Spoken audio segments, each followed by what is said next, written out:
Hello and welcome to ABPE TV live stream with Sergio Miranda, filmmaker and AI workflow evangelist. Hey, Andrew Long, cohort. Hey Sergio, how cohort?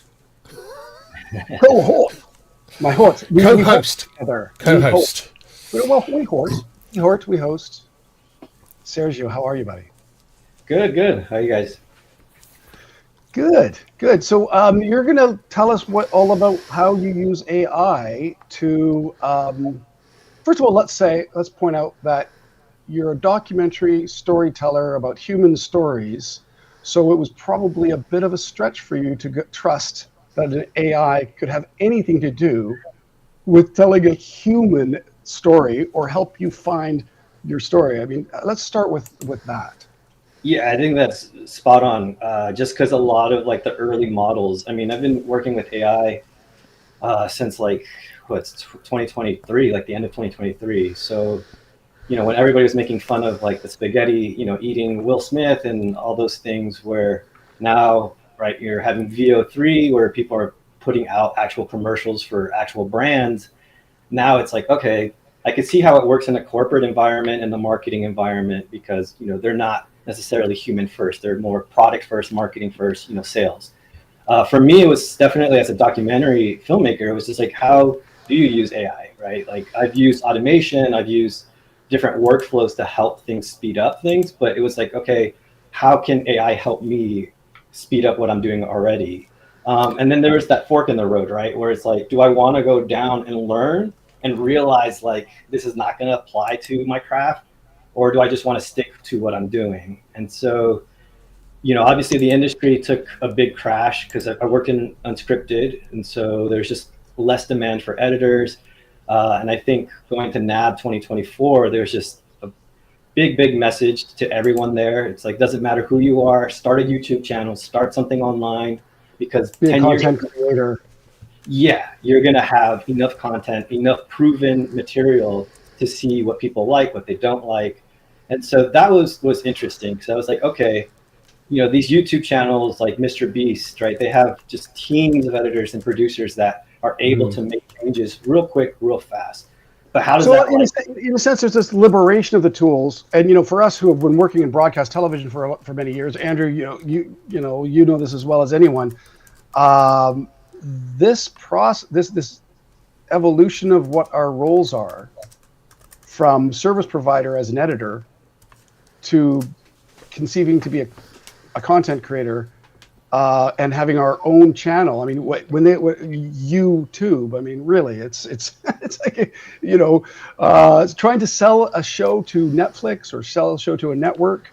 It's a tall order. It's a lot of work, and we just want to be creative, and I guess that's what it comes down to. You creating on a tight timeline, tight budget.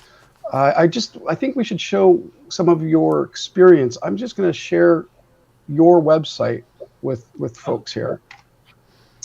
So Sergio, I'll just refresh this. This is your film edit repeat. This is your website, right? You've been working a long time. Yeah, this is more of my personal work. Yeah, not personal work, but yeah, more of just me as an editor. And then there's stuff that I have like producing and filmmaking stuff that's separate from this. But this is primarily editing work. And most of it's like documentary or unscripted work as well. Mm-hmm. What's your take on this, Andrew? I mean, yeah.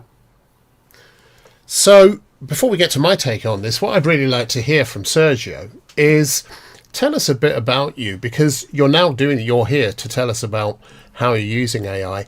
How did you get here? Before we started the show, we were having a brief chat, weren't we, about how this was anathema to you before you started using it. So tell us about your journey to embracing this and what you've done. Just a brief journey, brief recap of who you are and why you're here. Give us some context.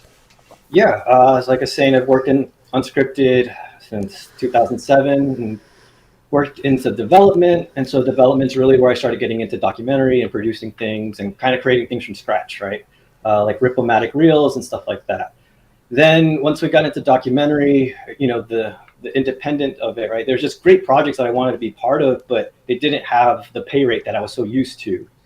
And I would take some projects and then I would figure out ways to like work with the director or the producer of using Frame.io so that they can add in their notes and add in like what selects that they want. That would help alleviate like a lot of the heavy work that I had to do if I didn't have an assistant editor or stuff like that. And then once we got into a big project, a big documentary project, a passion project of mine called Heartbeat, that's where it was really needed because it turned into a bigger project, complex project. It was about music, the healing power of music. So we were talking to scientists, doctors, people who had experiences with music and music therapy. And so it's just how do we tell this whole world? How do we tell that story and make sure everything's cohesive and on track? And so once I started dabbling with like AI, I started like testing it. I saw some people building scripts for like social media, videos and stuff like that. And then it wasn't really until I fell into this not software, I guess it's an app. But it's an online website called Muse Storytelling. Essentially for the past 15 years, they've been training people online, doing filmmaking, training them how to like produce their own documentaries and stuff like that. And what they did was just took that whole data, and here's the website, but they just took that whole data and essentially created their own ChatGPT. And so that's cool. That's awesome. So basically, it's Muse is an agentic AI, correct? Correct. It's a tool that you could use with the Agentic AI workflow. A lot of it's helping feed your transcripts, and you'll be able to come out with like a paper edit essentially. So there's these kind of prompt engines. So whether if you're starting, if you're wanting to pitch a business, if you're working on your own business and brand, you're trying to like make it fleshed out, or for us, post-production and storytelling is kind of, those are the modules that would be in. And this is where you would do your cut down, you attach your project, right? You put your brief story description, story keywords. So for me, it would be like music, healing, right? Stuff like that I want to make sure that the AI agentic workflow is picking out those specific bytes, and then the key characters to like focus on. And then basically, but if you're unscripted, that this is kind of more of a scripted version. And you had mentioned to me when we did our pre-interview is that you can use their framework or use your own story structure framework to drive the playbook, right? Correct. And that's kind of the beauty of it, is that you're not battling with the ChatGPT that's like ego stroking you. Like, that's a great idea. Let's move forward. That's a great idea. Let's move forward. So it's like, I think that's what was great about Muse Storytelling, was that they are filmmakers. They are documentary filmmakers. So, when you go pitch something or show an edit to a colleague, they're going to tell you if it's good or not, right? They're not going to just say like, great job, great effort. They're going to like tell you like, what did you like? I didn't get this part. What does this mean? And what's that? So that's kind of what Muse Storytelling is doing. It's like creative partner, right? Like creative writing partner, creative producer that's there to kind of help you stay like on track and making sure you stay on focus on what you want to. So just to quickly dig into that, I'm sure there's going to be some editors looking at this with horror saying, well, that's taking all our jobs away. It's not. Here's the thing. We know that budgets have become restricted.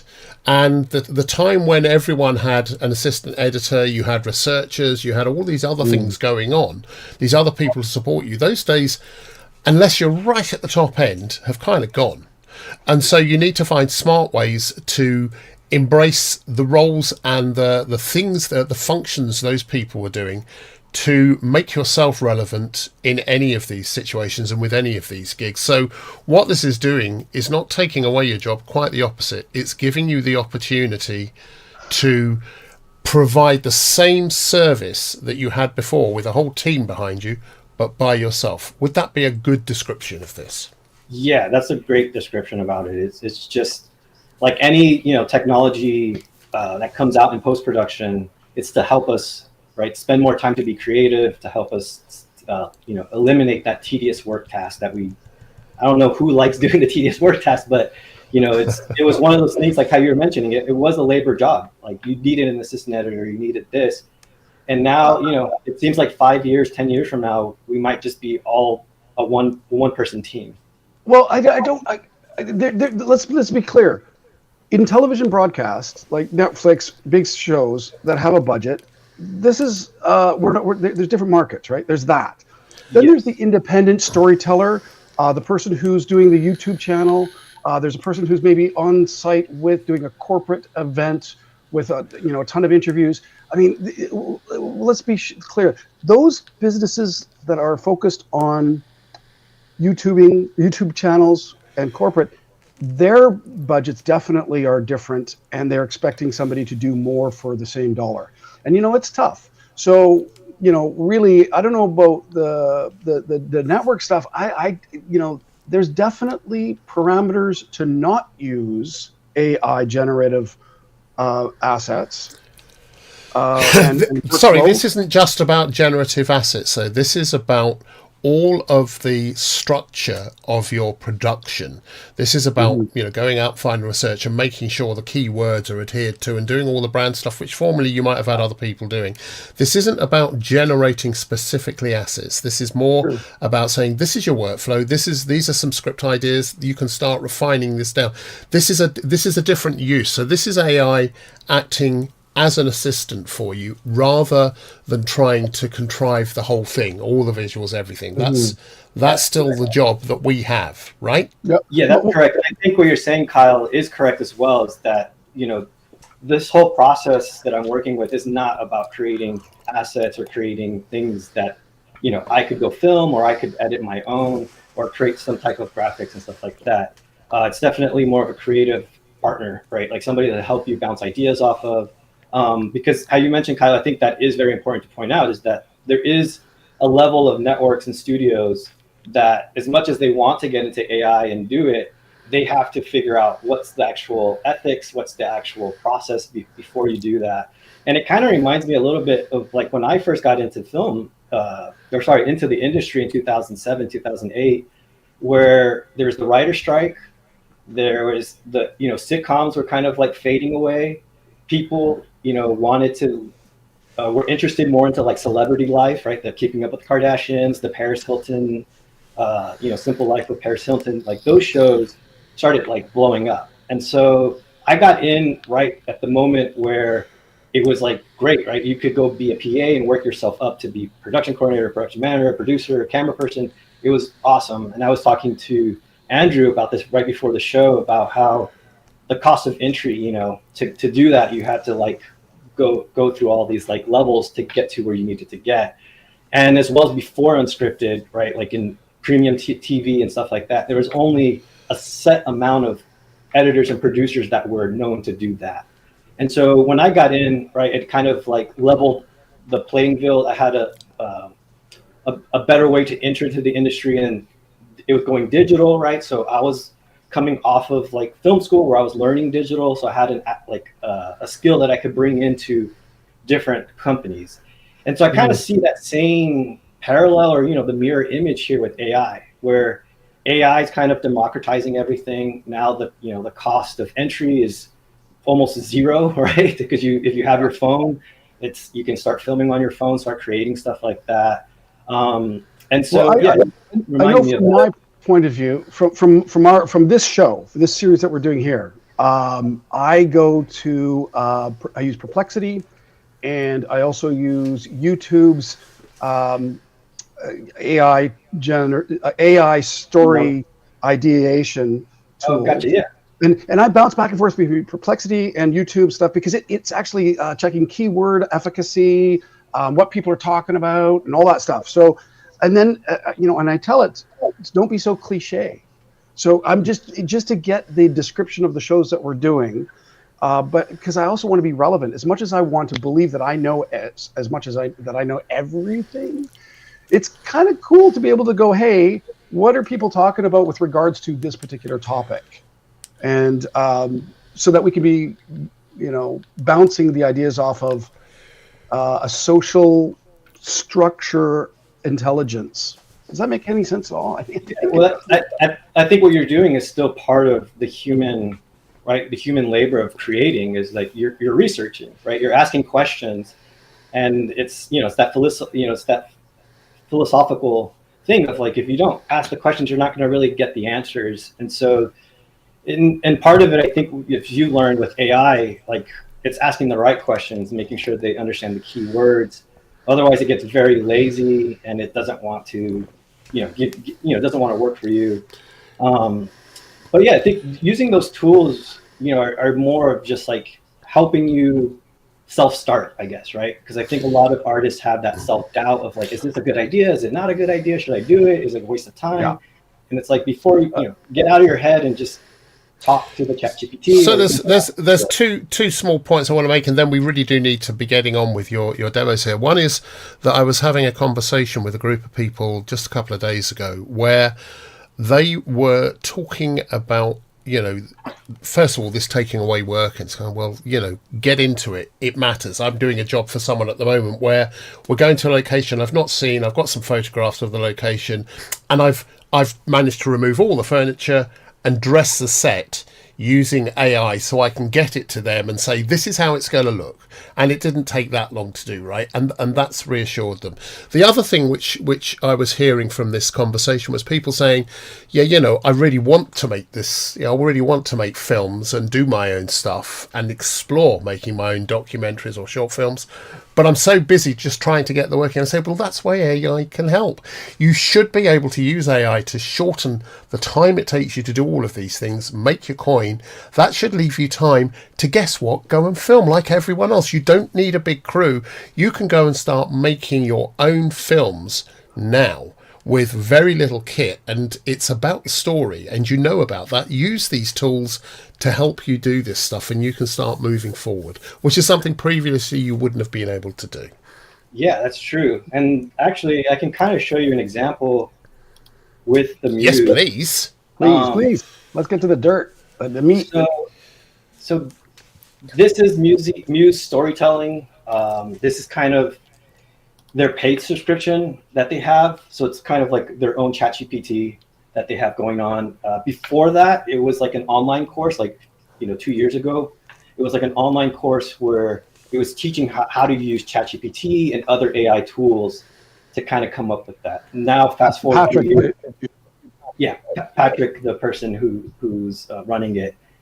Now they built their own, basically, AI, right? Their own learning model.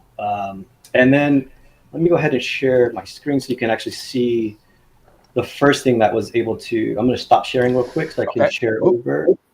Hold on.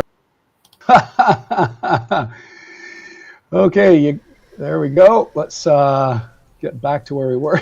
Sorry, Sergio. Let me know before you do that. Right, here we go. We're ready. We're ready to go. Okay, stand by. I'll get you back up. There we are. Thank you, Andrew. Awesome. Yeah. Okay. So before Muse before Muse Storytelling had their own AI, they had this Chrome plugin, and essentially it was prompts, like pre-built prompts that you could have. But what I loved about it was like you could have a conversation with it. So can you zoom in? It's hard to see what's there if you've got your mousey thing or your magnifying glass, or maybe use your magnifying glass on your mouse, the super mouse thing we set up. Control, I think it is. It doesn't matter. But yeah, this is kind of let me see. Here we go. So yeah, there's different kind of like prompt engines. There's, want to visualize brainstorming, create a shot list, discovery calls. So if you ever have a phone call or an email interaction with a client or producer, an indie filmmaker, you can basically run it through here. This is something that I've used before, and I kind of use it a lot, especially for developing questions. I'm an editor, so I'm definitely not a writer. My word, I'm not a wordsmith. I don't, I'm not really good at crafting the best questions in interviews, but I know what I would want to get or what information I want to know. So running it through here kind of helps me craft a little bit better interviews. And so for this one, I can kind of do a real world example. A friend of mine moved to Portland, and she works with fishery companies. So Can you zoom on that? Can you use screen zoom on that? yeah, Just Maybe screen use, zoom. yeah, There we awesome. go. That's Oh, good. so much Excellent. better. Thank you. Thank you. so she works with a fishery company in San Diego, and she moved to Portland. So right, like new place, and she needs to find new clients. And so I found this company here, the smokery .com, and they're in Portland. So basically, this is all I asked it was, can you please come up with a short documentary idea for this company using these links? So I just put their about us and the website. Like that's the beginning of the chat.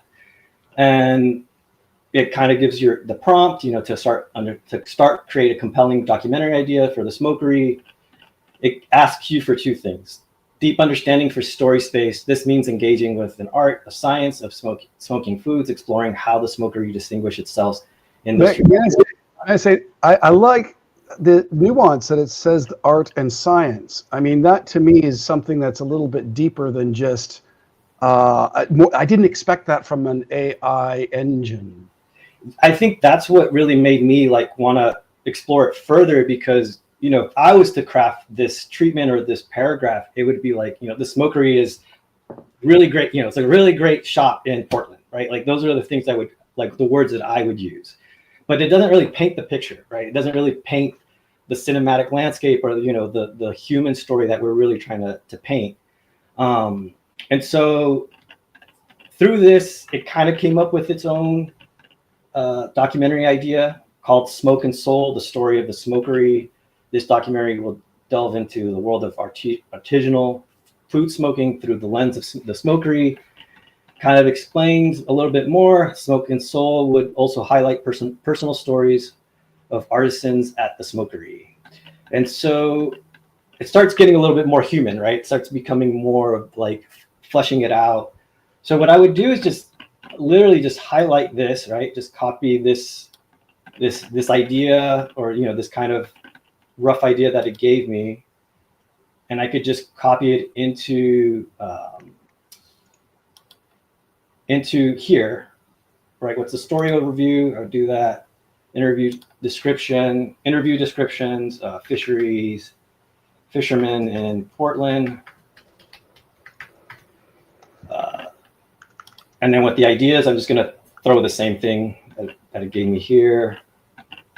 And then I just hit copy. And then when I hit copy, this is what it's actually pasting, right? It's like pasting a bunch of stuff. And so it's giving you, the prompt is very structured. So that way it's taking very minimal information that you have, right? And you just input it and you copy, and then you paste it into your AI chat GPT or Perplexity or Claude, whichever one. And then when I paste that in and gave it, so that's kind of what I did. This is the prompt that it gave me. Mm-hmm. And then, so just came up with, zoom out a little bit. Yeah, documentary project Smoke and Souls offers a rich tapestry to explore the traditional food smoking. So I just, because we're at the halfway mark, and I want to make sure that we're mindful of time. I think that what you've shown here is that it sets up the premise and the story structure very well. So correct. What maybe we can move towards the next stage. Yeah, and then the last thing is that it also kind of creates a shot list for you, and this table format's great because then you just bring it over to an empty Excel sheet, right? And then just go ahead and dude, that's crazy. Format, and now you send this off to your DP, your camera person, or if you can't be in a location, now you can find a local crew, give them this, and the next step here would be Can you zoom in on that, because I can't see that at all, and I would like to be able to read what's on the Excel file. Thank you very much. Yes. Awesome. So okay, so area. Yeah, so this is something you could send to a camera person or a local crew, right? If you're not able to travel somewhere for cost reasons, this will just for yourself. Yeah, as for yourself too, right? When you show up to set, just to have this checklist and stuff. And I think overall, just to kind of wrap up music, I think really what helped me was just to create clarity and calmness in this like chaos of like production and indie production, because you're doing everything yourself. So I think that's what really gave me the clarity of like, when this happens, this is what you do, right? It's time to do this. Now it's time to do that. And so that was kind of great, right? Like working to develop the idea, and then getting into post-production, right? There's a lot of AI tools that have been tossed around. And I know Jason Levine from Adobe just released. Should we play that little video? Yeah, that would be a great video to show, just to kind of. Okay, I'll just do that right now. Stand by. I'm going to switch to mine, and we're going to turn off Steve. Great point. Carolina Rizzotto. Hey, go good. I would love for you to join us when we play the Jason Levine video. I'm going to send you an invite for you to come on. It'd be great to hear what you have to ask Sergio. Here's the Jason Levine video. Here we go. Play it. No audio.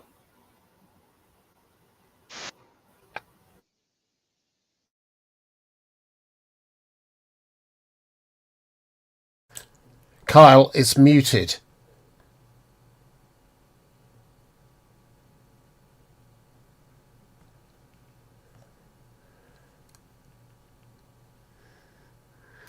Kyle? Yes. It's muted. We're not hearing anything. It's muted. So it was muted. I'm so sorry. Okay. Apologize. Thought that was you were getting sound. I could hear it. So we'll come back to that in a minute. Okay. Let me see what I can So do. let's move on. Let's move on. Stop screen. Share screen. Should have worked. Share screen. Chrome tab. There we go. Thank you for letting me know. I had no idea, Andrew. Maybe we should. I didn't realize. I'll try this one more time. Here we go. This should work now. Okay, let's try that again. Thank you very much for your patience, everyone.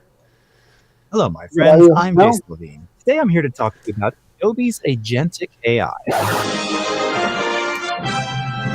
Scratch that. I'm actually going to show you what an agentic workflow could look like, doing it for real with our own tools. Now, for this experiment, it involves two additional elements to make this whole thing work with Premiere Pro. There's the agent itself. This is played by Claude AI. And then you have the MCP, essentially the brain power behind the agent's actions. That was authored by our very own Mike Chambers, which is why I like to call this the MCP.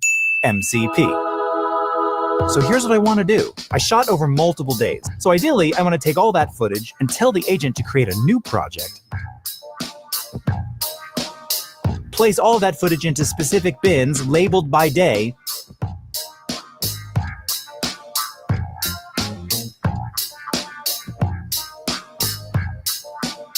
And then create sequences that show me each day's shoot.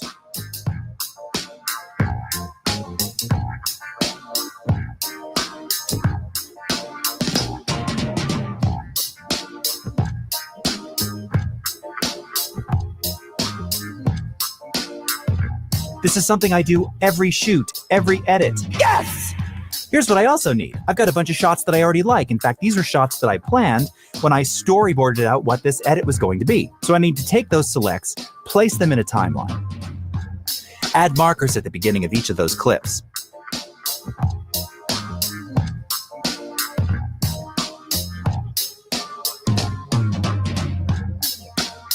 And then reference them against the images that I drew up in my storyboard. The agent can do all of this for me. Create a sequence and then export that sequence, so now I can actually verify, did I get the shots that I needed based on the storyboards?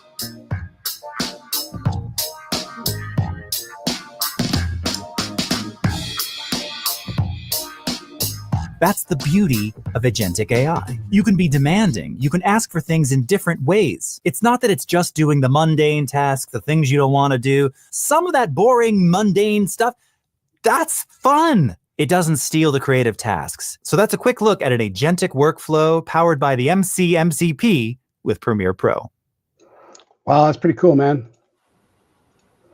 Yeah, I think he just does a great job of showing like the power of the tool that we were using with Adobe, and just having it communicate with Claude, right? That's pretty much just an engineer who just needs to figure out how that API talks.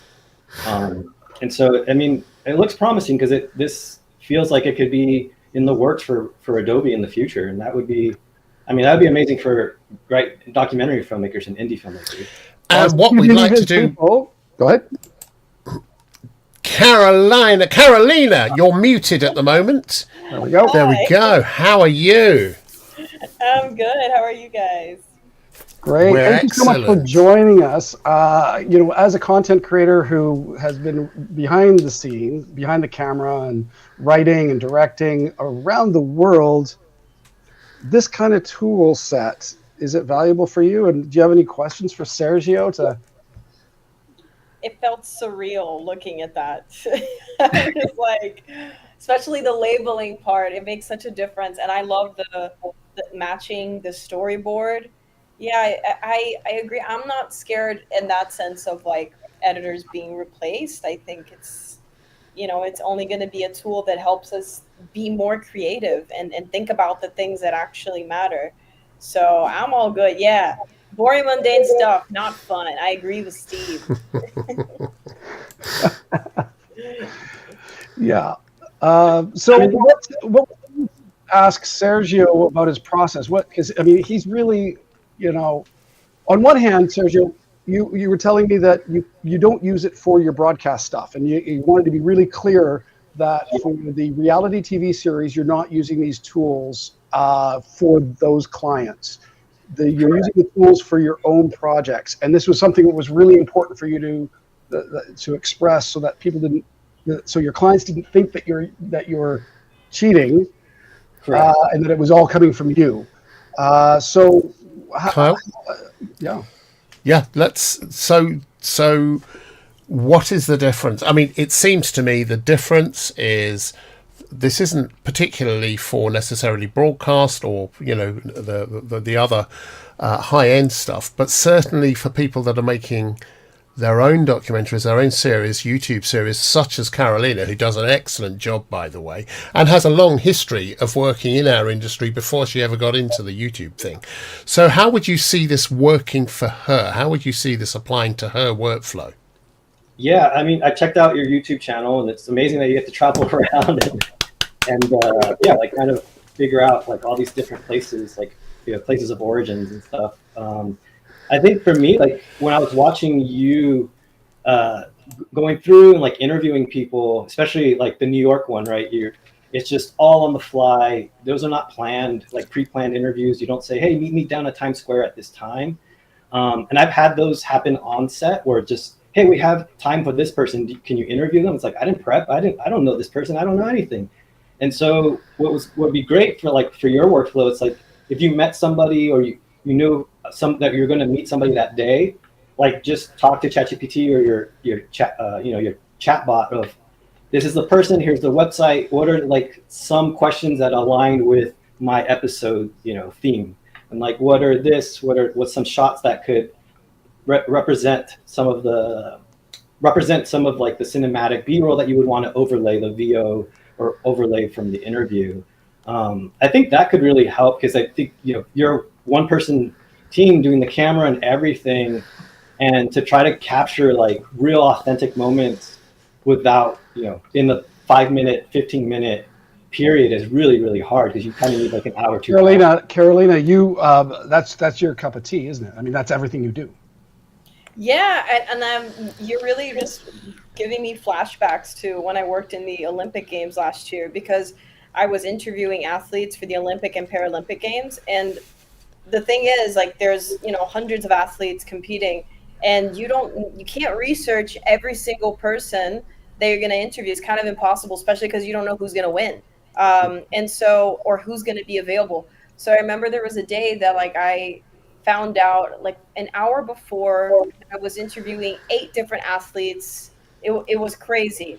And definitely having a tool like that can at least give me the core questions to start the conversation in a way that's not super predictable, but gives like an opening for the depth that I look for in my interviews. I think that's awesome, because when you're interviewing people, especially people who are being interviewed all the time, like they get sick of the same questions. So it's like, okay, give me a starting point, and from there I can like get the depth that I need, sort of thing. So it sounds great, honestly. I really like your perspective on it. Oh, you went mute. He's muted for some reason. There we go. One of the things, see, I need AI to switch my microphone on. One of the really interesting applications for this, especially with exactly the kind of situation you just mentioned, which was the New York City shots. I've had those things which are completely unscripted, and Carolina doing the Olympics. The one thing you do know is you're in New York for a reason. You're making a program about something, but you don't know what the answers are going to be or who you're going to bump into. So getting some sort of framework that says, look, I'm here doing this. I'm going to bump into strangers. How do I delve deeper and make that, what questions should I be asking to make that part of this overall theme that I'm developing? And with the Olympics, you probably would have done exactly that and said, look, follow the news, follow the latest results, tell me who's won, do a quick bio on each of those people and give me some questions to ask before. And you could do that literally 5 minutes before.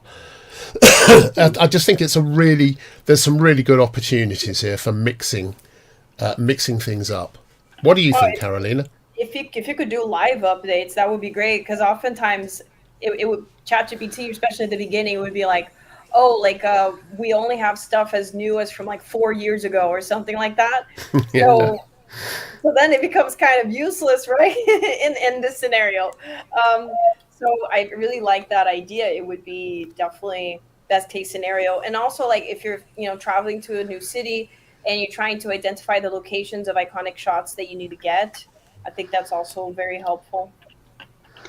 So Sergio, you have two more examples of tools that you use, and now that you're here, Carolina, maybe it'd be great for you to query him about how he uses it. It'd be awesome. So Sergio, do you want to? I'm going to present your screen again. Give me 1 second. Let me go ahead and share my tab. Okay. Is this going to be Eddie or Relevance? Yeah, this will be Eddie AI. Eddie. Okay, so I'm going to add you to the screen. Ready? Yeah, go ahead. Okay. So this is Eddie AI. Could you make it bigger? Awesome. Oh, and I've got to add Carolina back in. There you go. Awesome. And let's get rid of that banner. Thank you. Okay. So what is Eddie AI? Why do I want to use it? And how does it work for post-production? Because we're here because of editing, right? Correct. And so Eddie AI is a plugin that works with Adobe Premiere. It's very much like what Jason was doing, right, with Claude and Premiere. So essentially, it's its own AI kind of agent that it's working with. What I loved about it was I've worked with some like not auto editing, but like Opus Clip, right, where they'll take something long and cut it shorter. Does like okay job, but it's just like kind of like, here, throw it out into the world. With Eddie AI, it was like great because it's kind of the same thing with Muse Storytelling. It was like, oh, you understand story, you understand human, you understand a lot of these key words. And so I did this little screen recording. Go ahead and share this screen. So this is a project, the Heartbeat project that I mentioned earlier. It's a passion project that I worked on. We went to New York for 2 weeks, filmed like 12 terabytes worth of footage. And then it was just me and the director. We're just doing it by ourselves. And then when we came back, sunk up the footage. Were you the shooter and the editor? And this, so you're working with the director and your camera and post? Yeah, correct. Cool. So it was really helpful because, right, you can make sure you get the shots that you need, make sure you get the bites that you need. So when you get to the edit, you're not like, what's going on here? So it was great. It's like, you do your traditional syncing. And then I made a multicam and laid just Andrew, who is the person that you see here in the program monitor. I just laid his interview down from that day. And the limit with Eddie AI is that it can only do 4-hour interviews or 4-hour long sequences or multicams. So I'm gonna hit play real quick so you can see it. So essentially you'll have the panel open here. You'll see here that it's about 4 hours long, like 3 hours and 47 minutes. This is the Eddy AI. And these are kind of all the different prompts. So if you're doing a corporate video, documentary, if you want to chat and edit, or if you want to do logging, podcast. So documentary for us, and then create a 3 to 40 minute. And then this is what's great. It's like you can import directly from Premiere. So it can see my project files. It can see the project that I have open currently in Premiere. And so I go ahead and click that sequence that I was showing you earlier. And if you wanted to, you could add in more interviews and add in more footage if you had multiple. Was that a panel? Can you pause for just a second? Yeah. Is that a panel within Premiere? Yeah, so the panel looks like this. And then that's the actual app here, this guy with the little backwards hat. So you have to have the panel open on Premiere, and then you have to have the actual software open so that they speak to each other. And then when you hit Start New Project, it gives you the option of what you're trying to start with. And then once you click on it, this is where you can either do Premiere, DaVinci, Final Cut, and then you can actually import stuff from Frame.io, Dropbox, Google Drive, and YouTube. And then as well as if you have just raw media on your Finder, on your local drive or on your external hard drive, you can upload that too. And so like we're using Premiere Pro, and in the Eddy AI interface, it's able to communicate with Premiere Pro and the project that I have open. And you just got to work to your sequence or to your multicam that you want to work with. Then here, what it does is it opens up Media Encoder and creates like a very, very, very, very low res. And so it says about 2 hours. It was actually only an hour. And so 1 hour later, it was able to create this media encoder file, which basically it's taking that, transcribing it itself, and then it's going through and finding bytes itself that way. So let's start from 1 hour later when the media encoder finishes up. That's crazy, man. And so the interoperability with Premiere and Resolve and Final Cut, I would anticipate Avid's in there too. And also the cloud storage unit engines. That's pretty impressive. Yeah, and just quick note, like I could see something like an AI agent workflow where you have the Frame.io footage, right? Like camera to cloud. That special folder gets sent to the Premiere Pro. Eddy AI starts talking to Premiere Pro, and before you even get back to your edit bay, you have your string outs, you have everything organized, all that stuff. So can you show us the output from that particular project? Just show us do you end up with a Prem Pro sequence timeline, a separate timeline? So it'll go through, right? So it's kind of thinking right now, going through that file that it made. And so, let me go back a little bit, sorry. Can you zoom in on any of that? Is that possible? Let me see if we can do this. Nope. That's okay. It doesn't matter. This is the best you can. Thanks. You had a good original. Okay, so once it's done processing, it'll tell you, thank you for choosing 15 minutes. That's like the duration that I picked. And it's giving me an introduction, Andrew's life-changing experience, the bullet points there, the conflict, becoming a medical musician, the bullet points there, and then resolution, the power of music and medicine, and conclusion, a new horizon. So just from there, it kind of has that like structure of storytelling, right? Like kind of the arc, the beginning, middle, and end, and just kind of conflict resolution, all that stuff.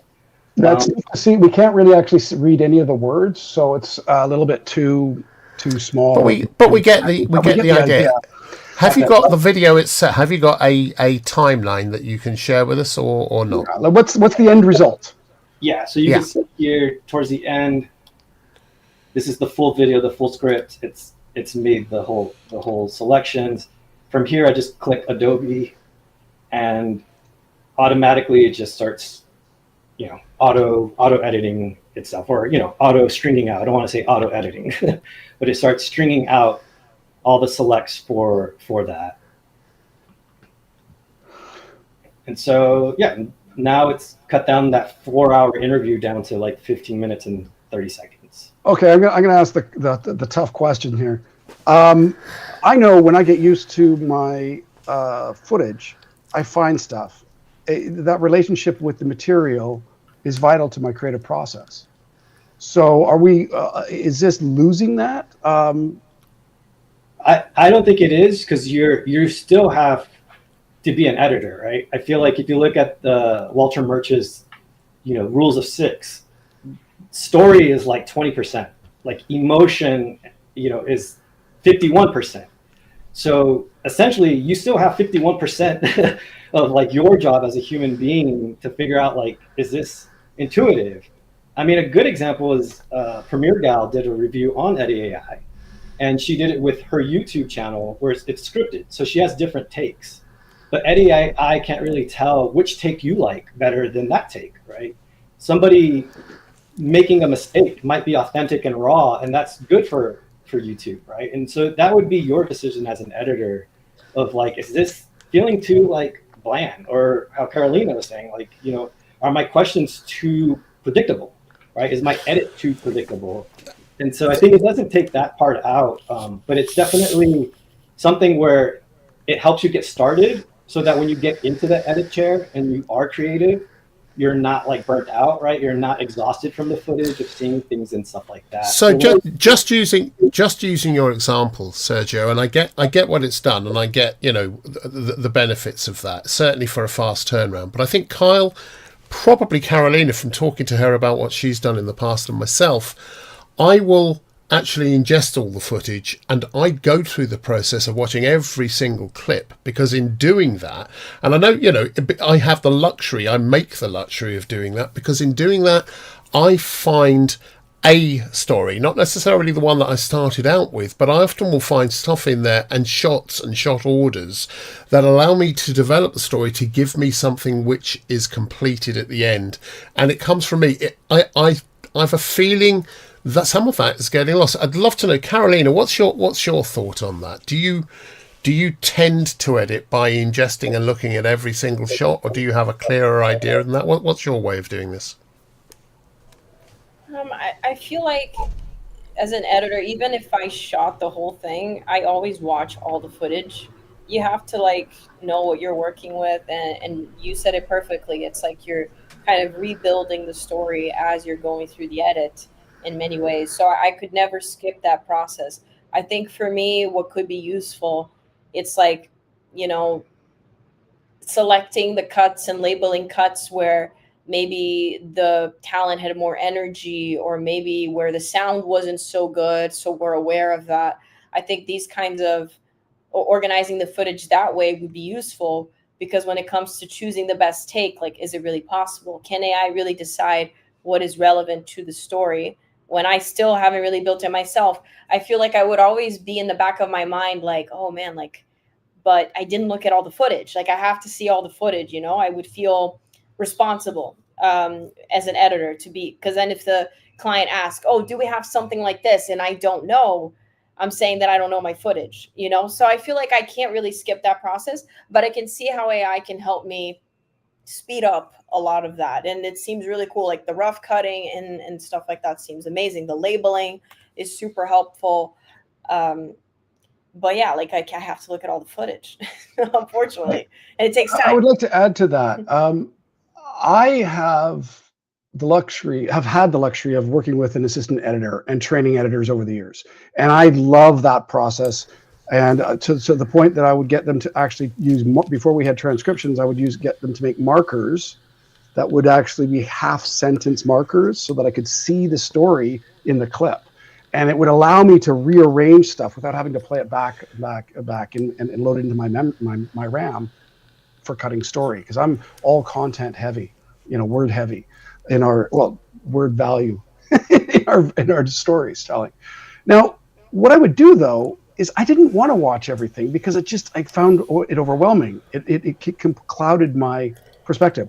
What I would do is I would create an MP3 or an MP4 and throw it on my phone. And when I was walking the dog, I'd be listening to string outs all the time. Every time I was cooking dinner, I'd be like listening to string outs, and I would stop and I would add a marker and send that marker. That marker would be embedded in a Premiere timeline, so that I would be able to not be in front of the computer, and I'd be able to listen to what would be the story in the string out, the interview source, without any questions in it. That was really helpful for me. So, just to clarify as well, and going back to something that Carolina said, the idea of building selects is you're going through to find the right shot. It's not necessarily the best take, it's not necessarily the best thing, but what it is the shot that works next to the one that's gone before and what's coming after. And sometimes you might have to grab audio from one place and things from you kind of play around, but you find the right shot to sit in the flow of the film you're making. I think what's really interesting about this is I will always want to do selects because, like Carolina, I want to know what's going on. And like Kyle, I will tend to export the audio, transcode it, and then have the script. I'll read it rather than listen to it. I'll read it through. But we each have different ways of doing it. Having done that and they made the selects, I think the ability to take those selects and say, okay, what's the best story in here? Because that's sometimes, once I know what the shots are, it would just be interesting to see how that would work. Is that something which any of you have done? Have you used that in that way, Sergio? You're muted, matey. There you go. There we go. Yeah, no, I think what you guys are saying, like going through the footage is definitely needed. I think one thing that I didn't put in the screen recording just because I didn't have time was the actual like chatting back and forth with the AI. So like, even though I was just clicking like, I'm good with it, there's still that moment where you're able to say, I don't like this part, or can we add more of this? And as well as it kind of give you prompts like, do you want more of this? Do you want more talking about his medical musician? So there's that aspect of it. But I think like what you're mentioning is taking a selects and seeing if there's the cohesive story that you went to go film, right? Like, is that storyline coming through? And if it is, then going back through the footage, now you kind of have like a compass, right? Now you have a compass of a direction of like, oh, you know what? That shot that of a B-roll, or, the B-roll camera that's supposed to be a mistake, or the person putting down on the camera on the floor, it's giving you an emotion, or it's giving you something that would fit right here, or would fit in this section of your edit. And so I think like the selects are not necessarily to get rid of the process of going through your own selects. But if you, like for us, when we were filming it and we have a tight turnaround, it was like, okay, let's see if what we intended to get and capture is actually there on film. And if it's there, what moments can we bring out more, right? Accentuate more with the B-roll, with other bites, and with other things like that. Because essentially, actually, and that's kind of what Jason Levine was showing, was he'd come up with a storyboard, and I love the idea that you can draw a storyboard that's not particularly gifted and capture it, and then say, did I get all these shots? Bring those shots up, because that's my story. But that's the heart of what I wanted, and then I can start pasting. I can fill everything in around that. That's the beginning, middle, end way of working. So I love that about it. Yeah, and I think that was a great example of how they just showed where it's just right. You don't have to be an artist. You can just put something down and just get it off your mind, put it on paper, and then figure out to either go film it or go edit it. Yeah, Steve Grubel, good point about the flatbed. I mean, I come from those days too, the film flatbed days. And in fact, I did a project with Jackie Chan in the 90s when I was working on Rumble in the Bronx. And so we did a day in the life of Jackie Chan for Canal Plus. And so I didn't realize, but at the end of the day of shooting, Jackie Chan edits. So we shot this scene with him at the flatbed, and he's got stacks of 35 mil, dailies, basically. One light transfers, and he's loading up the film with the white gloves on and cutting it, and because he's trying to finesse what the stunt would be. And Hong Kong's style of shooting, it's just like they just go and do it. But because he's editing it, he knows what next day. He goes to Stanley Director the next day and he's going, hey, I need this shot. And are you ready? And he says, roll. And, it's kind of, what they did then is kind of what we're doing now. Yeah, very much so. Yeah. And the other thing which I noticed, I just wanted to bring up one more time, was you were saying that you were interacting, you were chatting to Eddie. You weren't just saying, that you're just taking what they said. You were actually intervening and having a conversation, essentially. So Eddie really did, in that instance, and for you, become your assistant editor during that process. Is that right? Yeah, and I think for me personally, it's very hard to have a conversation with yourself. And you kind of, especially if you're in your head, you just kind of get lost in your head. And so I think it's great when you have a tool like this to kind of not have you go in circles about one idea and just kind of commit. And I think that's part of, being an artist or being a filmmaker is just, you have an idea, just go do it. And I think, Carolina, you're pretty much the spitting image of that, right? You have an idea, you want to go accomplish it, you film it, you put it on the YouTube channel, kind of ask people, what else do you want to see? And so I think that's the stuff where, especially for me as a filmmaker, my platform was always a theater or a network, right? So there was kind of things that you had to do, right? You had to play a certain game to kind of be able to get into that level, where nowadays, the cost of entry is just your iPhone or just the camera and the DJI audio mic. Now you're just one person team doing it all by yourself. But yeah, I think that using the chat part of it was really helpful because, and being responsive, right? Being a creative partner that understands story, I think that was really helpful.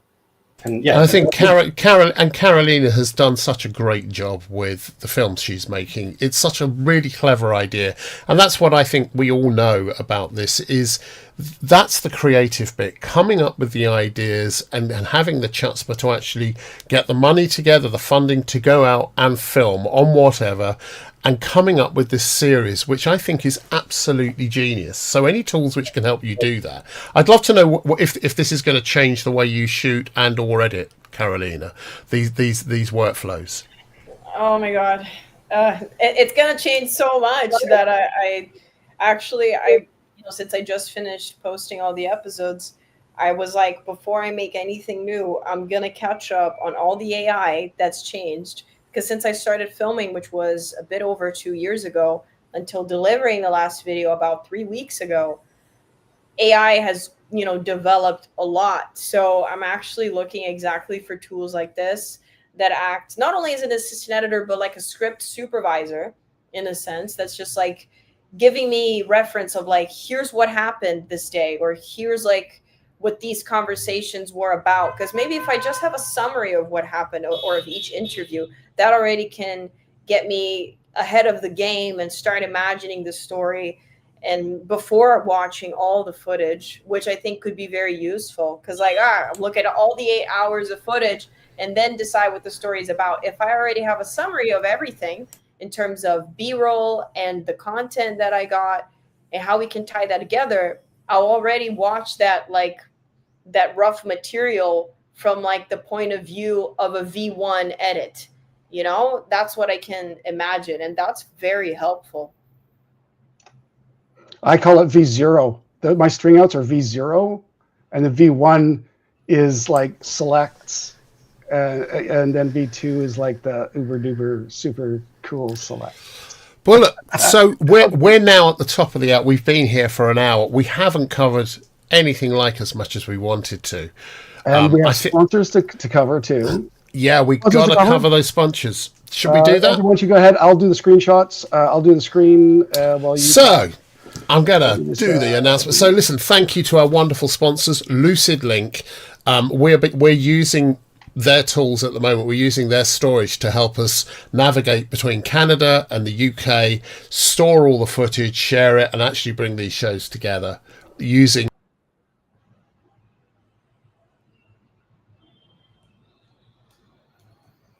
Okay, we're going to do this back to where we was. Somehow, for some reason, we had the. We don't need an explanation. So here's LucidLink, and LucidLink are a wonderful partner. They sponsored us and made this possible, along with our great friends at Digital Anarchy. Jim Tierney, you're a legend.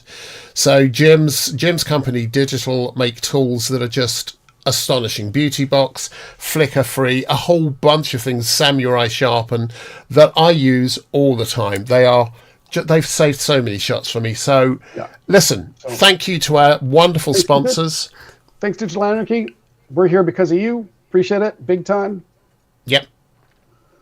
And thank you. We didn't get a chance to talk about the other tool you were going to bring in, which was basically how to search and you explain it. Relevance AI. Relevance. Tell us what 30-second version of Relevance. We're going to pitch forward to another show on another day with Relevance. Oh, he's muted. Stand by. There you go. Yeah. So Relevance AI. If you've heard of AI agents, it's basically that's what it is—a website where you can build your own AI agent. I have my screen shared if you want to. Well, we're just doing the 30-second pitch forward. This is not. We're not going to get into the details on it. Just a quick Relevance basically identifies a client. Yeah, AI agent. It's an AI agent where you build it. The thing that I built was you have a client fill out a form, like what their project description is, their budget, stuff like that. That Google form gets sent to an AI that will basically go through LinkedIn, YouTube, their website, and scrape all the information of who you need to contact, what type of like projects they've done in the past, and I'll put that into a draft email into your own Gmail. So essentially at the end of the day, right, like when you have time to answer emails, you can go into that and say, oh, look at these people. This is what they're about. This is what they're missing. Let me hit them up and tell them what I can offer them. And so, I mean, that's just one aspect of it. It's essentially whatever you want it to do. Like if you're doing a task, you can basically build your own AI agent, and it'll do those routines. So Carolina, you and I have been talking about doing a version of the DNA project, and I'm really excited about it. I'm trying to identify who we journey with on a DNA story. This kind of tool, Relevance, would possibly be helpful for identifying who to talk to and how to get a hold of different people that we would feature. Yeah, I need access right away to everything you're talking about, Sergio. Send me the links. Yeah, we're gonna go. We'll do a whole show on that tool. Yeah, and anyone else too. You and anyone else who's watching, right? Like this is not the set standard of what I'm talking about. This is just something I've learned in my process, and there's just tools, right? So hopefully this kind of just sparks people to use tools to create their own process, to help speed up their own workflow, and just do that, do their own thing. We're not quite in the Wild West anymore with AI, but there's a lot of choices out there, and I think it's going to become clearer which tools work for which people, and each of us use different tools. We all have our favourites, so we'll be looking more at the tools and how they can help our workflows. But listen, I think we're at the end of this show now. We've thanked our sponsors. Got to thank Carolina for coming in. It's always great to see you. I love your last one, the one you uploaded 3 weeks ago. Loved it. I haven't been in touch, been busy, but I will be. And Sergio, you're a mine of information. I love the way your brain works. I love how you're using this, and I think it is the way forward. So thank you so much. Kyle, do the final sign off. Love you guys. You're awesome. The best. Appreciate you. Steve Grabel, Eric Addison, Dan Lalonde. Thank you all for contributing. This is such a cool thing. There's so much more we could talk about, and let's keep to the 1 hour, and we'll throw forwards. Hey, by the way, we do have a cool show coming up in 2 weeks. Esteban Toro. It's basically Esteban is going to come and join us here on the show and share with us his creative process, through the eyes of Esteban. And I think what we're going to be sort of focusing on is what is art, in the age of AI, because he shoots incredible images of humanity, and then we're facing is AI art. Is that's AI coming. art? That's a whole episode coming at you, and it's coming. going to be a great discussion. We'd love to have as many of you in talking about this, chatting to us in the chats here, or coming on the show. Come and see us. Bye. But in the meantime, am I going to press this button? Do you want to press the button? Shall I press the button? Press the button. Are we ready? So, bye one and all. Great to see you. Thank you for being here. Bye. Bye. Senkei.